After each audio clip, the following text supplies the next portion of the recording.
నమస్తే welcome to 6 TV నేను సువర్ణ details చూస్తే కాశ్మీర్ దాడి వెనుకున్న దాయాది దేశానికి భారత్ బుద్ధి చెప్పింది. పాకిస్తాన్ ఉగ్ర స్థావరాలపై ఇండియన్ ఆర్మీ దాడులు చేసింది. ఈ మేరకు పాక్ పీఓకేలని టెర్రరిస్టుల డెన్లపై భారత్ మిసైల్స్ తో విరుచుకుపడింది. సుమారు 9 టెర్రర్ డెన్లను అత్యంత ఆధునిక క్షిపణులతో ఆర్మీ ధ్వంసం చేసింది. ఇదే అంశానికి సంబంధించి అంటే ఆపరేషన్ సింధూర్ కి సంబంధించి మరిన్ని డీటెయిల్స్ ని మా చీఫ్ ఎడిటర్ బలరాం లైవ్ లో అందించడానికి సిద్ధంగా ఉన్నారు. Balaram, over to you. Yes Suvarna, ఇవాళ ప్రధానంగా చూసుకుంటే ఒక బాధాకరమైన సంఘటన ఏప్రిల్ 22న జరిగింది. ఇవాళ భారతదేశం అంతా కూడా బాధపడిన సంఘటన. ముఖ్యంగా 26 మంది, ఒక నేపాలీ జాతీయుడు తీసుకుంటే 25 మంది భారతీయులు, అది పూర్తిగా మగవాళ్ళందరినీ కూడా చంపేసిన ఒక క్రూరమైన సంఘటన చూసిన తర్వాత భారతదేశ ప్రజలంతా కూడా ఒక రివెంజ్ కోసం ఎదురు చూస్తున్న పరిస్థితి కనిపించింది. ఇవాళ దాదాపు 14 రోజుల తర్వాత ఒక్కసారిగా నిన్న అర్ధరాత్రి, ఈరోజు తెల్లవారుజామున ఏదైతే అటాక్స్ జరిగాయో ఇవాళ భారతదేశం అంతా కూడా గర్వంతో ఉప్పొంగిపోతుంది. నిజంగా భారతదేశ సైనికుల నుంచి లేకపోతే డిఫెన్స్ నుంచి ఇదే ఎక్స్పెక్ట్ చేశారు. ముఖ్యంగా ఇవాళ ఉన్న పరిస్థితుల్లో చూసుకుంటే దాయాది దేశంగా ఉన్న పాకిస్తాన్ ఏ రకంగా ఉగ్రవాదాన్ని పెంచి పోషిస్తుంది అన్నది ఇవాళ ప్రపంచ దేశాల ముందు ఒక రకంగా ఈ విషయాన్ని ఎస్టాబ్లిష్ చేయడానికి భారతదేశం చేసిన ఒక ప్రయత్నం అన్నది ఇవాళ స్పష్టంగా కనిపించింది. మొత్తంగా 9 చోట్ల పూర్తిగా టెర్రర్ ట్రైనింగ్ సెంటర్స్ అన్నింటినీ కూడా అటాక్ చేయడం ద్వారా ఎక్కడా కూడా కామన్ మ్యాన్ని కానీ లేకపోతే వారికి సంబంధించిన ప్రాపర్టీస్ కానీ టచ్ చేయకుండా పిన్ పాయింటెడ్గా టార్గెటెడ్గా ఇవాళ టెర్రర్ క్యాంప్స్ని టార్గెట్ చేసి కొట్టడం అని చెప్పనంటే నిజంగా భారతదేశం ఈ రకంగా చేయగలుగుతుందా అని చెప్పని ఒక ప్రపంచమే ఇవాళ ఆశ్చర్యపోయే పరిస్థితిని ఇవాళ క్రియేట్ చేసింది మన ఇండియన్ ఆర్మీ. ముఖ్యంగా ఏదైతే టార్గెట్స్ ఉన్నాయో వాటిని ఇంత కీన్గా ఎట్లా టార్గెట్ చేయగలిగారు అన్నది ఇవాళ ప్రపంచ దేశాలన్నీ కూడా ఆశ్చర్యపోతున్న పరిస్థితి. నిజంగా ఇంత స్పెసిఫిక్గా కొట్టొచ్చా? ముఖ్యంగా ఏదైనా ఇవాళ కేవలం పాకిస్తాన్ అంతా కూడా ప్లాన్ చేసింది ముందు నుంచి.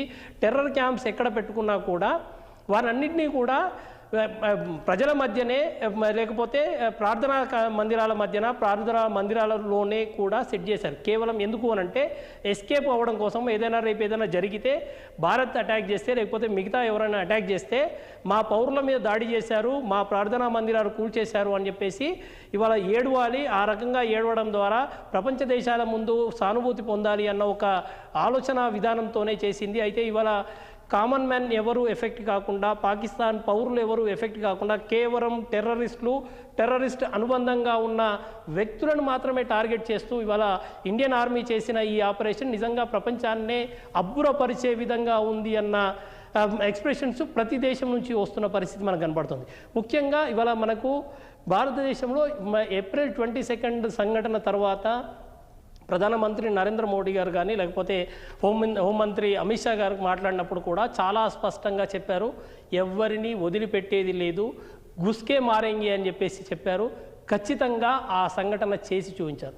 ఇవాళ పాకిస్తాన్లోకి వెళ్ళి పాకిస్తాన్లో కొట్టడం అని చెప్పనంటే నిజంగా కూడా ఇవాళ భారతదేశం ఏ రకమైన వ్యూహాత్మకంగా పోయింది అన్నది ఇవాళ ప్రపంచ దేశాలు అర్థం చేసుకుంటున్నాయి.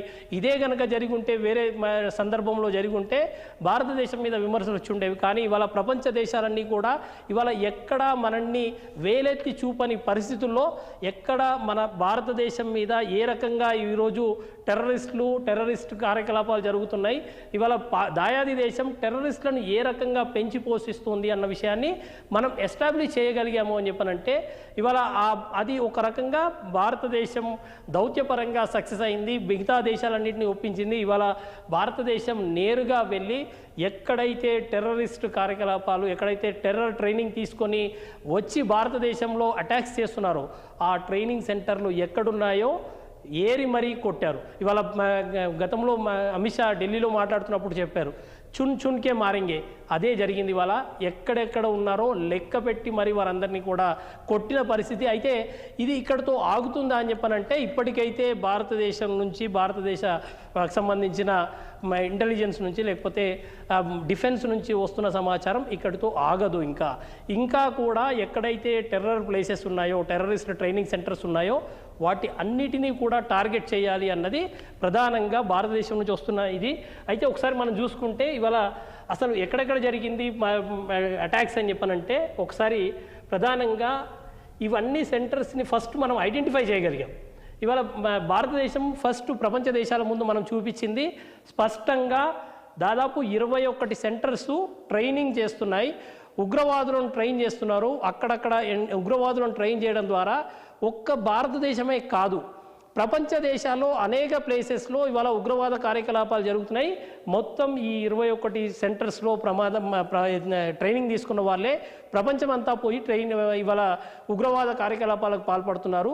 అఫ్కోర్స్ భారతదేశం పెద్ద విక్టిమ్ అయినప్పటికీ ప్రపంచ దేశాలన్నీ కూడా ఈ ఉగ్రవాదం బారిన పడి బాధపడుతున్న పరిస్థితి అయితే ఉంది అన్న విషయాన్ని ప్రపంచ దేశాల ముందు ఇవాళ భారతదేశం ఉంచగలిగింది. భారతదేశ ఇంటెలిజెన్స్ వ్యవస్థ కానీ ఇవాళ ఈ ప్రయత్నం ద్వారా ఎక్కడెక్కడ ఉన్నాయి అని చెప్పానంటే, ఇవాళ 21 సెంటర్స్ ఉంటే ఇందులో ప్రధానంగా ఏవైతే మనం టార్గెట్ చేయగలమో వాటన్నిటినీ టార్గెట్ చేసుకొని మొత్తం 9 సెంటర్స్ని మనం ఇవాళ భారతదేశం కొట్టగలిగింది.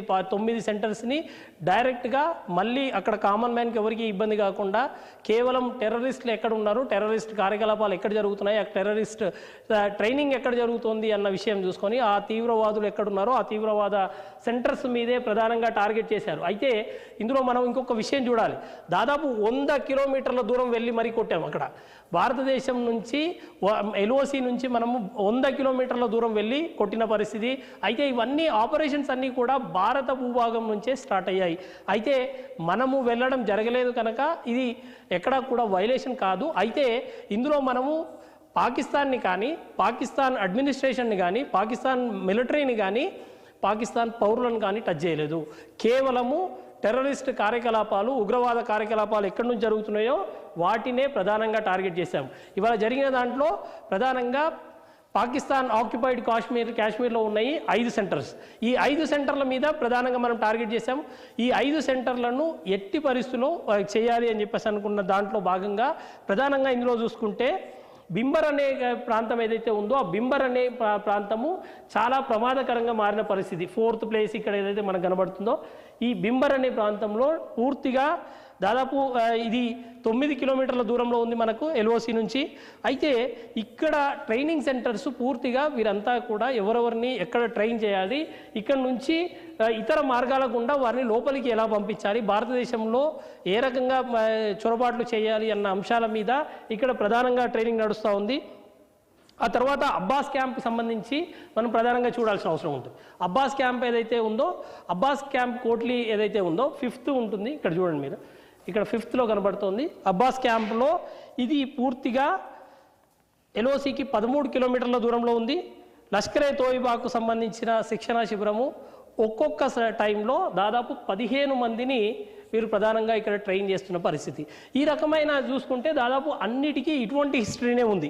ఇక్కడ మిగతా సెంటర్స్ ఏవైతే ఉన్నాయో మొత్తం కూడా అదే పరిస్థితి. సైదనా బిలాల్లు, ఆ తర్వాత గుల్పూర్ కోట్లీ, ఇవన్నీ కూడా ఈ మొత్తం సెంటర్స్లో వీటన్నిటినీ కూడా డైరెక్ట్గా టార్గెట్ చేయడం ద్వారా వీటిని శిక్షణా శిబిరాలనే కొట్టడం కాదు, అక్కడ ఉన్న వ్యక్తులను కూడా ఇవాళ అంటే పూర్తిగా ఎంతమంది చనిపోయారు అన్న విషయంలో ఇంకా స్పష్టత రానప్పటికీ ఇవాళ అక్కడ పెద్ద ఎత్తున ప్రాణ నష్టం జరిగింది అన్న సమాచారం వస్తుంది. అయితే ఇప్పటివరకు ఇంకా పూర్తిగా సమాచారం రాలేదు, ఎక్కడి నుంచి ఎంతమంది చనిపోయారు అన్న విషయం కూడా తేలాల్సిన అవసరం ఉంది.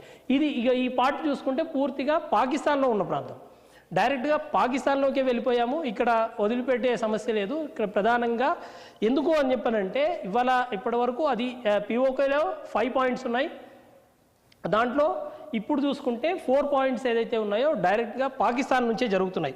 పాకిస్తాన్లో జరుగుతున్న దాంట్లో ప్రధానంగా ఈ సర్జల్ గ్యాంగ్ ఏదైతే ఉందో, సర్జల్ అనేది చాలా ప్రమాదకరమైన సెంటర్గా చూసుకోవాల్సి ఉంటుంది. వీరు ఇందులో మనకు 2025 ఏదైతే జమ్మూ కాశ్మీర్లో పోలీసులను చంపేసిన వ్యక్తులు ఇక్కడే ట్రైన్ అయ్యి వచ్చిన వాళ్ళుగా ఇవాళ ప్రధానంగా మన ఆర్మీ చెప్తోంది. ఇందులోనే ఇదైతే సర్జల్కి సంబంధించిన క్యాంప్లో శిక్షణ తీసుకున్న వాళ్ళు వచ్చి జమ్మూ కాశ్మీర్కి సంబంధించిన 4 పోలీసులను అత్యంత కిరాతకంగా చంపేసిన పరిస్థితి మార్చిలో చంపేశారు. ఈ దానికి సంబంధించి ఒక రకంగా దానికి సంబంధించిన కూడా ఇవాళ ప్రతీకారం తీసుకున్నట్టుగా అయింది.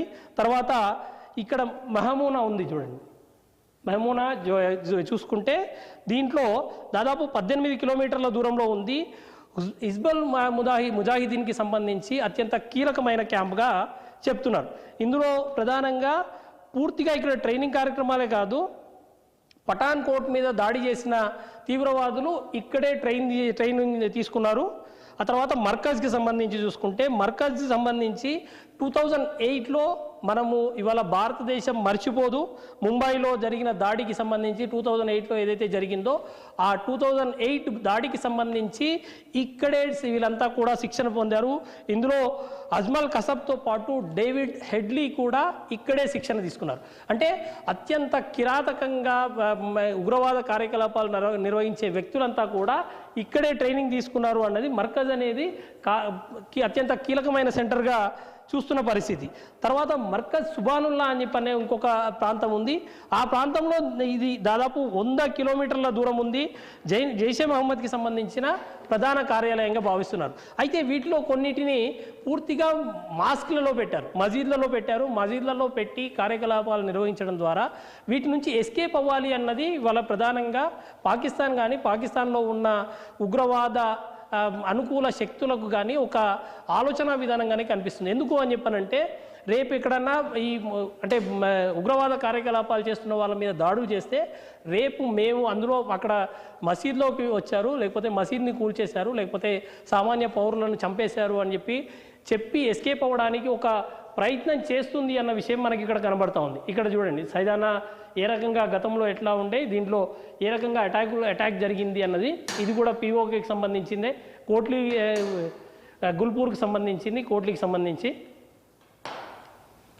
ఇది కూడా బింబర్ పీఓకేలో భాగమే. పీఓకేలో మరో సెంటర్ కోట్లీ అబ్బాస్, దీంతోపాటు ఇది సైదానా పీఓకేలో భాగం. ఇది పాకిస్తాన్కి సంబంధించి.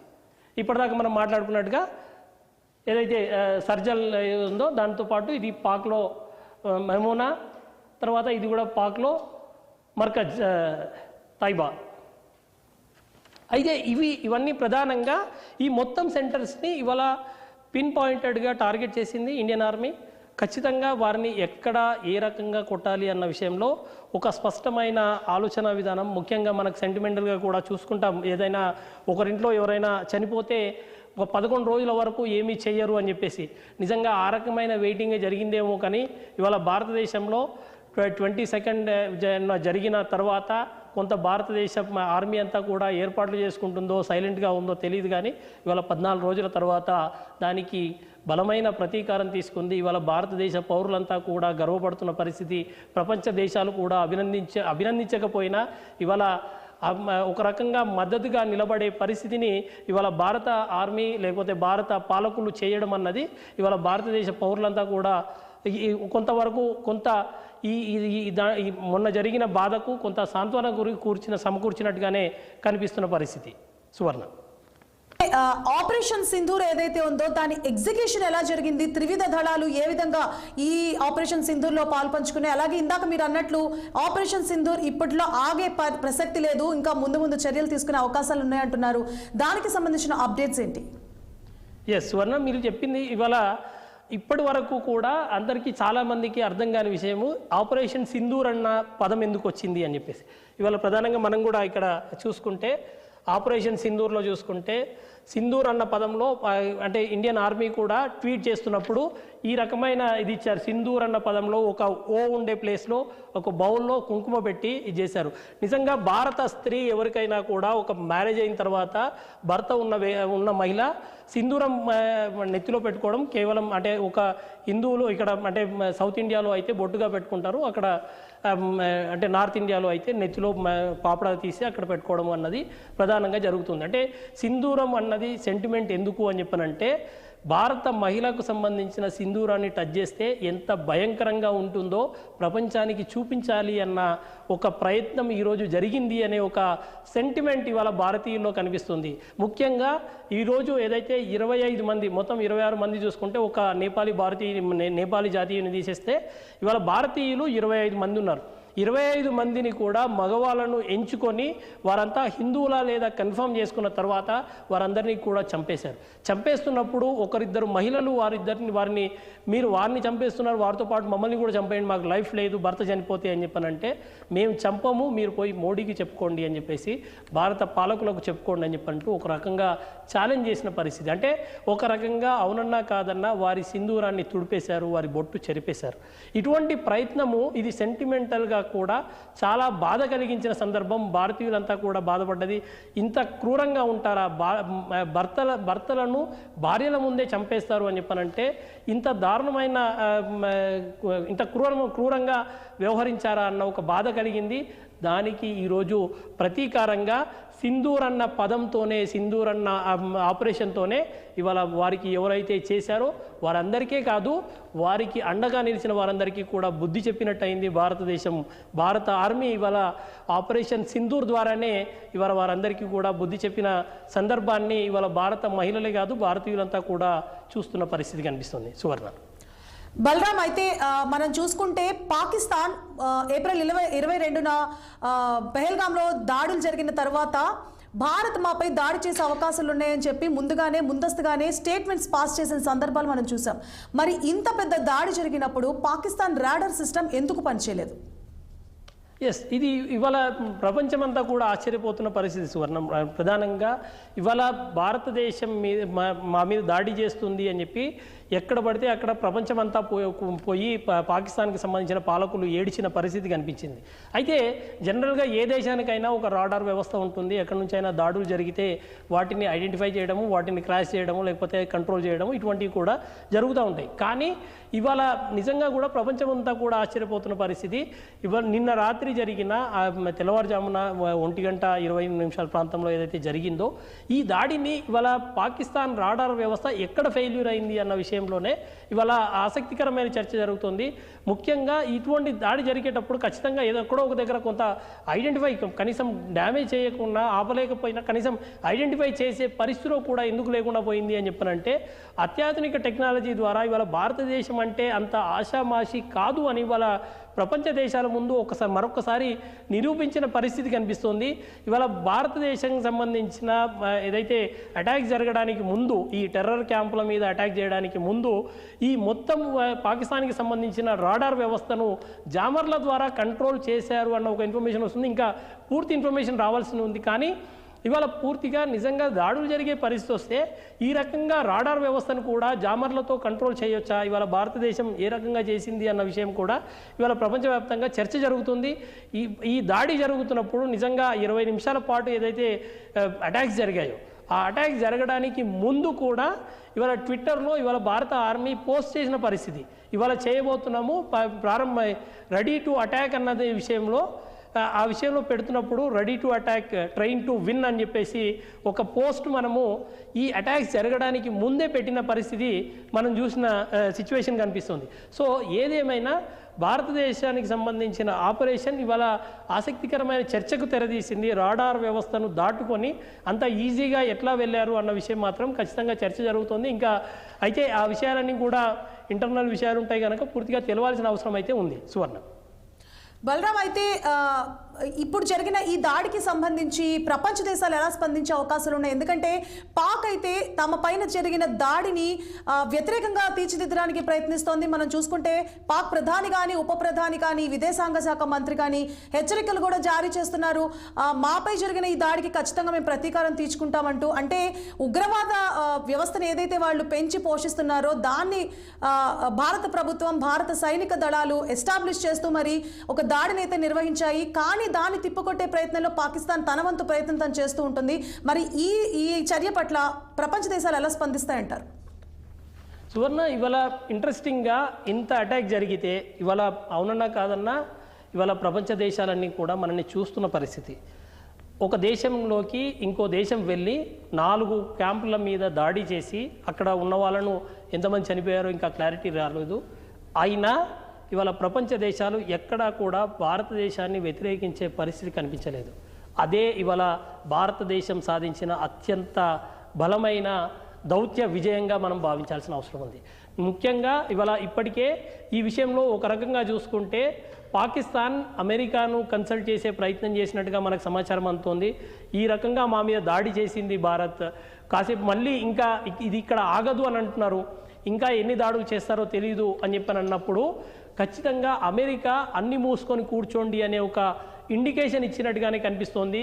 భారతదేశము ఇవాళ ఏదైతే చేసిందో స్పష్టంగా దీనికంటే ముందు జరిగిన ఎక్సర్సైజ్ అయితే ఉందో, ముఖ్యంగా భారతదేశం అంతా కూడా ఇప్పటికే నరేంద్ర మోడీ గారు ప్రధాని అయిన తర్వాత ప్రపంచ దేశాలతో ఒక మంచి ర్యాపో ఏర్పాటు చేసుకున్నారు. వారందరితో కూడా మంచి సంబంధాలను కొనసాగిస్తున్న పరిస్థితి. వారందరికీ ఒక విషయాన్ని ఎస్టాబ్లిష్ చేయగలిగారు. ఇవాళ భారతదేశము టెర్రరిజం విక్టిమ్గా ఉంది, దానికి అంతటికీ కూడా పెంచి పోషిస్తుంది పాకిస్తాన్లో ఇక్కడిక్కడ సెంటర్లలో ట్రైనింగ్ క్యాంప్స్ ఉన్నాయి. ఈ ట్రైనింగ్ క్యాంప్స్ ద్వారా ఇవాళ భారతదేశంలోకి మాత్రమే రావట్లేదు, ఖచ్చితంగా ప్రపంచ దేశాల్లో ఇతర దేశాల్లో కూడా ఇవాళ టెర్రరిస్ట్ కార్యకలాపాలు జరుగుతున్నాయని చెప్పనంటే వాటన్నిటినీ ఇక్కడ నుంచే ట్రైనింగ్ అవుతూ ఉంది. వీటన్నిటికీ కారణం పాకిస్తాన్కు మీరు ఇస్తున్న డబ్బులు, పాకిస్తాన్కి మీరు ఇస్తున్న సహకారమే అని చెప్పి ఇవాళ ఒక రకంగా దౌత్యపరమైన విజయం ఇవాళ భారతదేశం సాధించింది. ప్రపంచ దేశాలన్నీ కూడా ఇవాళ ఈ విషయంలో పాకిస్తాన్ని సైలెంట్గా ఉండమని చెప్పని అంటున్నాయే కానీ భారతదేశాన్ని ఉండమనట్లేదు. ఇప్పటికే ఇజ్రాయెల్ నుంచి ఒక పోస్ట్ మనం చూసుకున్నాం. ఇజ్రాయెల్ డైరెక్ట్గా ఆ దేశం నుంచే పోస్ట్ మనకు కనిపించింది. భారతదేశానికి ఆ హక్కు ఉంది అని చెప్పడం ద్వారా కేవలం అంటే టెర్రరిస్ట్ క్యాంపుల మీద దాడి చేసింది అని చెప్పనంటే భారతదేశం బాధపడింది, భారతదేశం విక్టిమ్ అయింది కనుక ఖచ్చితంగా అటువంటి సెంటర్ల మీద దాడి చేసే అవకాశం ఉంది అని చెప్పేసి చాలా స్పష్టంగా ఇజ్రాయెల్ నుంచి మనకు సపోర్ట్ వచ్చిన పరిస్థితి. మిగతా దేశాలన్నీ కూడా ఇప్పటికే అంటే పాకిస్తాన్ చాలా ఎక్స్పెక్ట్ చేసింది, ప్రపంచ దేశాలన్నీ కూడా ఇవాళ భారతదేశాన్ని అంటే రివర్స్లో అటాక్ చేస్తాయి, ఈ రకంగా చేయొద్దని చెప్పేసి కనీసం వార్నింగ్ ఇస్తాయని చెప్పి ఎక్స్పెక్ట్ చేసింది. కానీ అటువంటి పరిస్థితి లేకుండా మనము దౌత్యపరంగా ఒక పెద్ద విజయం సాధించినట్టుగానే కనిపిస్తోంది.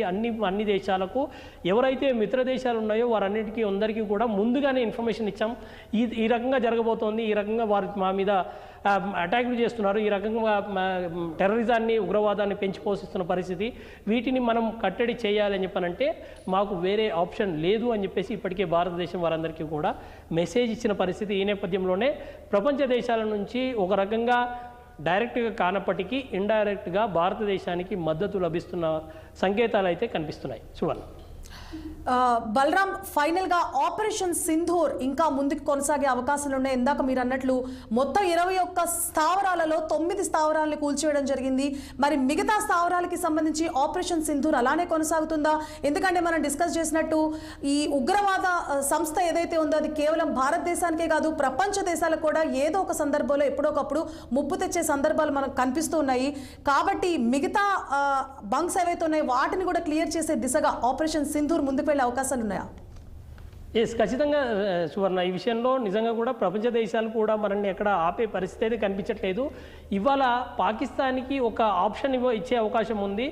ఇప్పటికే భారతదేశం మీ దగ్గర ఉన్న సెంటర్లను ఇవాళ టార్గెట్ చేసి కొట్టింది అని చెప్పనంటే వారంతా కూడా ఏ రకంగా ఉగ్రవాదులకు శిక్షణ ఇస్తున్నారు అన్న విషయం ఎస్టాబ్లిష్ అయింది.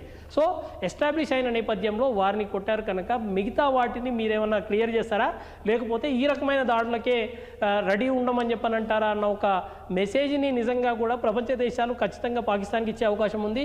ఈ విషయంలో ఆపరేషన్ సింధూర్ స్టార్ట్ అయింది. ఇప్పటికీ ఆర్మీ ఒక సందర్భంగా ఇవాళ చాలా స్పష్టంగా అనౌన్స్ చేసింది, ఇది ఇక్కడ ఆగదు అని చెప్పారు. ఇవాళ ఆగదు, ఇది ఇంకా కొనసాగుతుంది అని చెప్పి మెసేజ్ ఇవ్వడం ద్వారా మొత్తం 21 క్యాంప్స్ క్లియర్ చేయాలి అన్న విషయమే. ఇవాళ మనకు అంటే ఇప్పటిదాకా అందుతున్న సమాచారం వరకు 100 మంది చనిపోయారని చెప్పని అంటున్నారు. ఆ విషయంలో విషయంలో మనకి ఇంకా క్లారిటీ రావాల్సి ఉంది. కానీ కొన్ని వేల మంది అక్కడ ట్రైనింగ్ పొందుతున్నారు.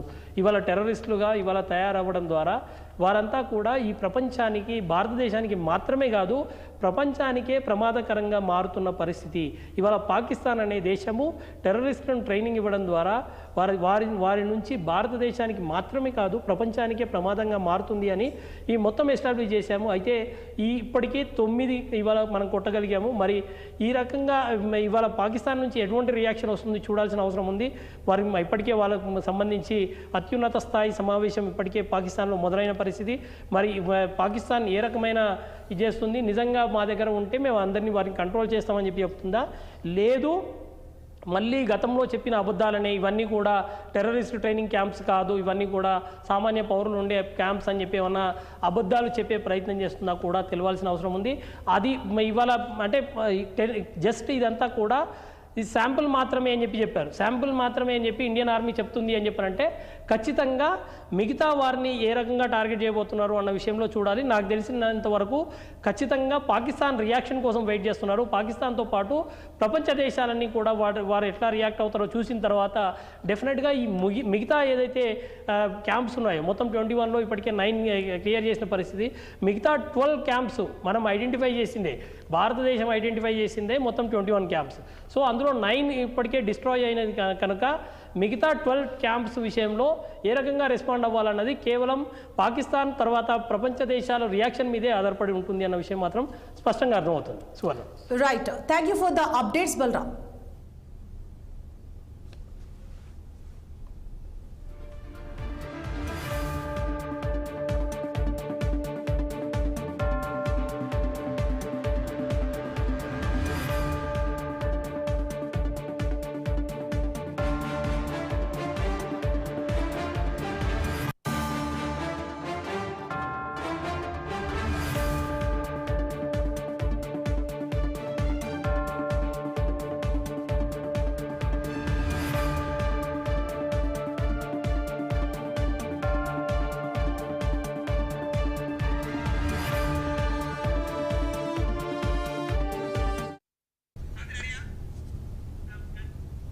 రైట్, ఇవి బుల్స్ అప్డేట్స్. మరిన్ని అప్డేట్స్ మళ్ళీ కలుద్దాం. స్టే ట్యూన్ టు 6 టీవీ, సామాన్యుడి ఆరో ప్రాణం.